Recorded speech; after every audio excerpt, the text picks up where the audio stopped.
ایک ساتھ سفر پر روانہ ہوئے۔ ابھی وہ راستے میں تھے کہ اچانک بارش اور طوفان نے انہیں گھیر لیا۔ وہ طوفان اس قدر شدید تھا کہ وہ گھبرا گئے اور اپنے لیے کوئی محفوظ ٹھکانہ تلاش کرنے لگے۔ تھوڑے ہی فاصلے پر انہیں ایک غار نظر آیا۔ وہ تینوں اس طرف بھاگے تاکہ طوفان سے بچ سکیں۔ غار میں داخل ہونے کے بعد وہ بارش سے تو محفوظ ہو گئے، لیکن انہیں خبر نہ تھی کہ اب وہ ایک بہت بڑی مصیبت میں پھنسنے والے ہیں۔ تھوڑی ہی دیر گزری تھی کہ اچانک ایک بہت بڑی چٹان نیچے گری اور غار سے باہر جانے کا راستہ مکمل طور پر بند ہو گیا۔ تینوں مسافروں پر خوف طاری ہو گیا، لیکن پھر ہمت جٹا کر وہ اس کوشش میں لگ گئے کہ کسی طرح اس چٹان کو ہٹا سکیں۔ انہوں نے سر توڑ کوشش کی، بہت زور لگایا، لیکن ان کی تمام کوششیں ناکام ہو گئیں اور وہ چٹان کو ذرہ برابر بھی اپنی جگہ سے ہلا نہ سکے۔ وہ تینوں اب تھک ہار کر بیٹھ گئے اور ایک دوسرے کو مایوسی کی نظروں سے دیکھنے لگے۔ غار میں اب سانس لینا دشوار ہو رہا تھا۔ انہیں اب اپنی موت سامنے نظر آنے لگی۔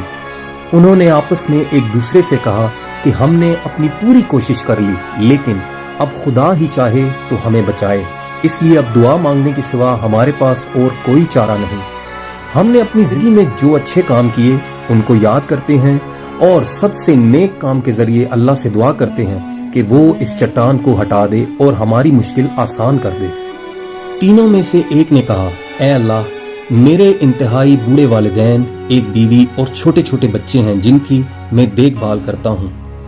میں چراگاہ جا کر اپنے جانور چرایا کرتا تھا۔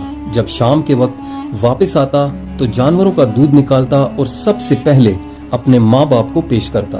جب وہ دودھ پی لیتے تو اس کے بعد اپنے چھوٹے بچوں کو پینے کے لیتا۔ ایک مرتبہ کسی وجہ سے گھر واپس آنے میں تاخیر ہو گئی۔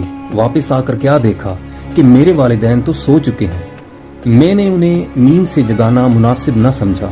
میں نے پہلے کی طرح جانوروں کا دودھ نکالا اور پیالہ پکڑ کر والدین کے سرانے کھڑا ہو گیا، جبکہ میرے بچے بھوک کی شدت سے میرے پیروں کے پاس رو رہے تھے۔ میں ایسے ہی پوری رات ان کے سرانے کھڑا رہا یہاں تک کہ صبح ہو گئی۔ وہ دونوں جاگے تو میں نے انہیں دودھ پیش کیا اور اس کے بعد میں نے اپنے بچوں کو دودھ پلایا۔ اے اللہ، اگر تیرے نزدیک میں نے یہ کام صرف تیری رضا حاصل کرنے کے لیے کیا تھا تو ہمارے لیے اس چٹان کو تھوڑا سا ہٹا دے تاکہ ہم آسمان دیکھ سکیں۔ اس کی دعا کے فوراً بعد اللہ تعالیٰ نے اس پتھر کو اتنا ہٹا دیا کہ وہ آسمان دیکھ سکتے تھے۔ دوسرے شخص نے کہا، مجھے اپنی چچا کی ایک لڑکی سے بڑی شدید محبت تھی۔ میں نے اسے اپنے لیے بہکانا چاہا۔ وہ مجھے روکتی رہی لیکن مجبوری میں 100 دینار کے عوض راضی ہو گئی۔ میں 100 دینار حاصل کرنے میں لگ گیا، یہاں تک کہ 100 دینار اکٹھے کر لیے اور اسے لا کر دے دیے۔ 100 دینار دینے کے بعد جب میں اس پر قابض ہو گیا تو اس کے دونوں قدموں کے درمیان بیٹھا تو وہ مجھ سے کہنے لگی، اللہ سے ڈرو، حرام کا ارتکاب نہ کرو اور ناجائز طریقے سے میری عصمت دری نہ کرو۔ چنانچہ میں اس کے دونوں پیروں کے درمیان سے اٹھ گیا اور تیرا نام سن کر اسے چھوڑ دیا۔ اے اللہ، تو بہتر جانتا ہے، اگر میں نے یہ کام تیری رضا پانے کے لیے کیا تھا تو اس چٹان کو اور بھی ہٹا دے۔ دوسرے شخص کی دعا مکمل ہوئی تو اس کی دعا کے اثر سے چٹان اپنی جگہ سے تھوڑی سی اور ہٹ گئی۔ ان تینوں میں سے آخری شخص بولا، میں نے چاولوں کی ایک خاص مقدار کے عوض ایک مزدور اجرت پر رکھا۔ جب اس نے اپنا کام مکمل کر لیا تو کہنے لگا، میرے کام کے بدلے میری اجرت ادا کرو۔ میں نے اسے اسی خاص مقدار چاول پیش کیے، لیکن وہ اسے کم قرار دیتے ہوئے خفا ہو گیا اور وہاں سے چلا گیا۔ میں اس کے حصے کے چاولوں کو کھیتی میں کاشت کرنے لگا اور مسلسل اس سے کھیتی اور خرید و فروخت کرتا رہا، یہاں تک کہ اس سے ایک گائے اور چرواہا خرید لیا۔ پھر ایک مدت کے بعد وہ مزدور واپس آیا اور کہنے لگا، اے اللہ کے بندے، مجھے میرا حق لوٹا دے۔ میں نے کہا، اس بیل اور چرواہے کے پاس جاؤ، یہ دونوں تمہارے ہیں، ان کو لے جاؤ۔ مزدور بولا، کیا تم مجھ سے مذاق کرتے ہو؟ میں نے کہا، میں تم سے مذاق کر رہا، یہ واقعی تمہارے ہیں۔ پس اے اللہ، اگر تیرے نزدیک یہ کام میں نے تیری رضا حاصل کرنے کے لیے کیا تھا تو ہمارے لیے اس چٹان کو ہٹا کر راستہ بنا دے۔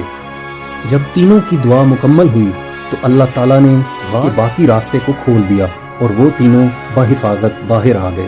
دوستو، یہ واقعہ ایک حدیث سے ماخوذ ہے اور اسے ہمارے پیارے نبی صلی اللہ علیہ وآلہ وسلم نے اپنے صحابہ کو سنایا تھا۔ اس واقعے سے ہمیں یہ سبق حاصل ہوتا ہے کہ انسان کی وہ نیکی جو وہ خلوص نیت سے کرتا ہے کبھی رائے گاہ نہیں جاتی۔ ہمیں چاہیے کہ ہم جو بھی نیکی کریں، جو بھی اچھا کام کریں، وہ دکھاوے کی بجائے صرف اور صرف اللہ تعالیٰ کی خوشنودی کے لیے کریں۔